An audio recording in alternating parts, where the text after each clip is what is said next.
Hello, Nate.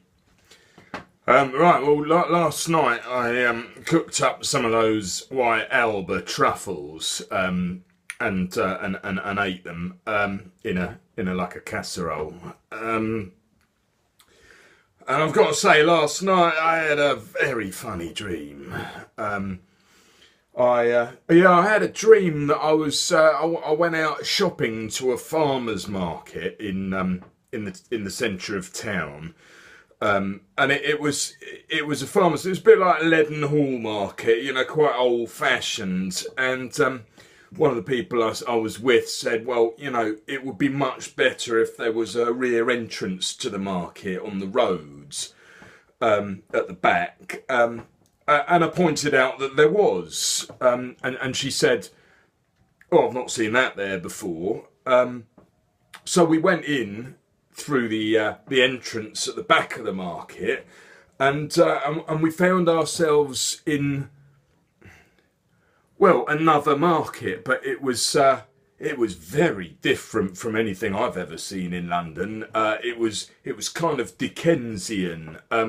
It was very oldie worldy, and this little urchin kid, he runs up and he grabs us by the hand and he says, look, is this your first time to Fricara? And I said, is it my first time where?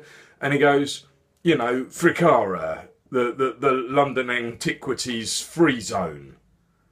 And I said, yes, it is. And he goes, well, let me show you around.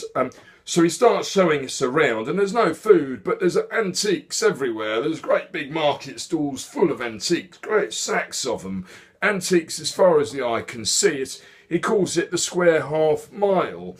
And I thought, well, I'm not gonna walk for half a mile. But anyway, it takes me into some shops, and they're all sort of wood panelled either side. And there's old men in kind of Dickensian suits with stovepipe hats and big old moustache. It looked like something out of the 1890s.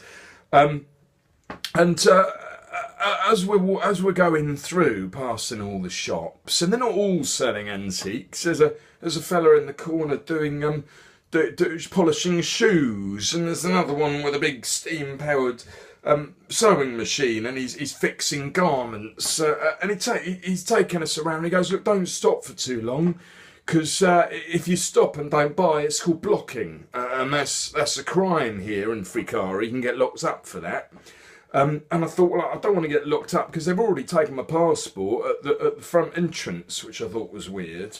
Anyway, all the fellas from the cafe are with me, and we're walking through this London Free Antiquities Zone, as it's called. And then we stop for a while, we pay a fella a bit of cash. He's got this big blackboard, and he's an old-looking fellow with whiskers and a stovepipe hat, and he's wearing a Dickensian suit, and he's kind of hammering away at the blackboard with his chalks, and he's got a whole load of different chalks, keeps dropping them.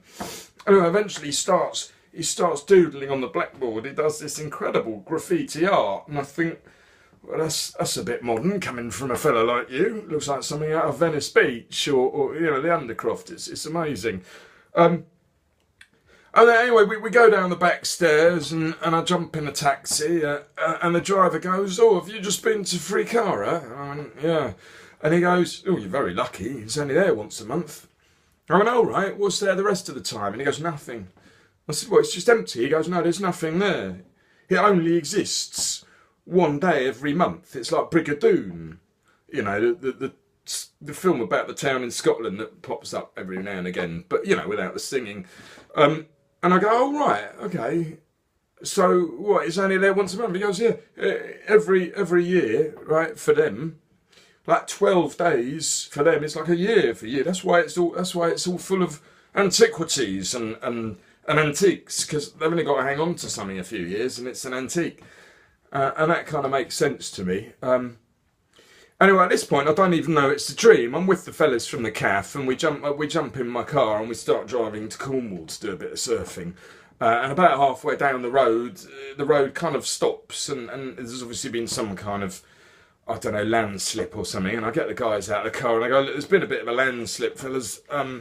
We better just walk down it. And anyway, I turn around, my car's turned into a lawnmower, and then it kind of clicks with me, and I went, oh, I'm sorry, fellas. my car's just turned into a lawnmower. I'm dreaming. Now, either, you know, we're all sharing a dream, we're in some kind of, you know, shared experience, or you're all figments of my imagination. Anyway, they didn't like the sound of that. So I said, look, I'm sure it's just a shared dream. I'll tell you what, when we all wake up, let's have a word that we all say. And if we all say the same word, we'll know that we shared a dream. You know, like in Inception. Anyway, we agreed the word hedgehog. So that's the word that we've agreed that we're all going. Anyway, I said to them, look, it's not the end of the world. We're dreaming. Let's dream up a car. I tell you what, let's dream up something. We can carry on our journey. So, try as I might, I couldn't quite dream up a VW camper van. I ended up with a JCB, which wasn't really what I was after. But it got us to the beach, and there's some lovely waves. And you know, I was about to go for a surf, and then I woke up, which was a little bit disappointing. Anyway, I went into the cafe and I said hedgehog, and everyone looked at me like I was a bit weird. So clearly, it wasn't a shared dream. They were just figments of my imagination. So I probably should avoid mushrooms and blue cheese, to be honest. They obviously don't agree with me.